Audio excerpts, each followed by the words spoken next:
Did you know that financial stress has a history and it's not your fault? You were just surviving. I'm Dr. Regina. I'm a double board certified psychiatrist and a lifestyle medicine provider.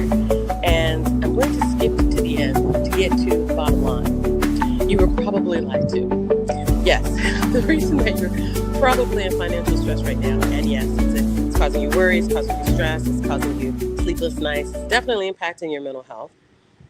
It's probably because you were lied to. And I want to talk to you for just a moment about the fact that there's definitely a history of financial difficulties, that if you're living in the United States, you're a product of that history. So, way back after slavery times and post Reconstruction, there was a lie that started. So, there were people who were considered white and people that were considered not white, right? People of color. Well, the people that were of the wealthier hue, let's say people that had more money, they basically were fearful of the fact that folks who didn't have as much money, whether they looked like them or not, actually were a class in unto themselves. And they were starting to work together and they were starting to benefit each other. And this was a problem for the wealthy elite at the time. And so they had a problem of fear, which is this group of people that are more than we are going to band together and they're going to call for accountability. And the wealth that we think that we have, we're actually going to lose that. So there are three levels of fear here. Level number one are the wealthy elite that have the money but are afraid to lose it.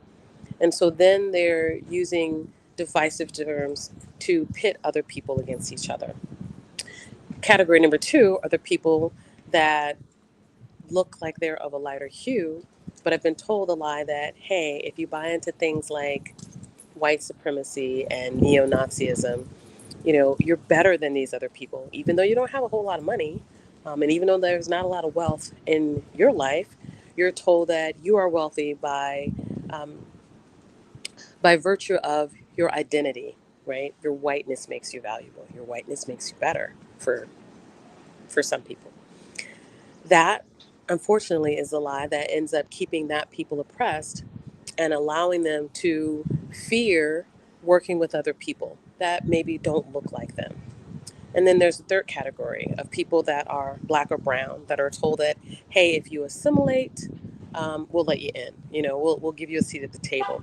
If you assimilate and you look like and act like us, right, by virtue of the adjacency to whiteness, then that's going to end up being a wealth revenue stream for you. And so that's when you start seeing black and brown people, especially of a lighter hue, black or brown people, maybe folks that identify as Asian or East Asian or Indian Asian, or folks who now we call mulatto, or at the time we would call mulatto, or folks that were African American or Caribbean, but were of a lighter hue, right? So there are these promises for this wealth, this pie and pie in the sky, that doesn't ever materialize. Well, for all three of these groups, what's the underlying issue? It's worry, anxiety, and fear.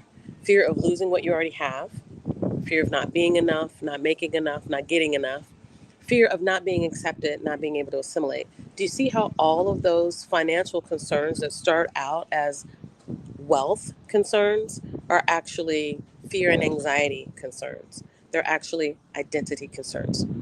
Well, we're going to be starting a series on something called colonization health. We've actually been doing it for almost a year now. But not only are we working with folks who have considered themselves colonized within the United States, we're going to be working with folks who have been colonized or represent nations that have been colonized all over the world. And in our third iteration, we're going to talk about folks who maybe they weren't colonized, they were of the group that were colonizers. And how do they deal with all of these things? Every single one of them relates back to mental health.